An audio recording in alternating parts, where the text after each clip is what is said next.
Welcome to ZZZ TV. Kindly subscribe, share, and like for latest updates and news. City Minister Nyesom Wike was your friend. You people were in the G5 in the last election. What exactly would have happened? Well, What changed? Hold on. Small minds talk about people. Average mind talks about events. We will rather talk about issues. What's the issue?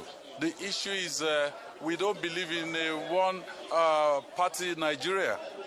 We believe that our founding fathers, they gave us a multi-party democracy.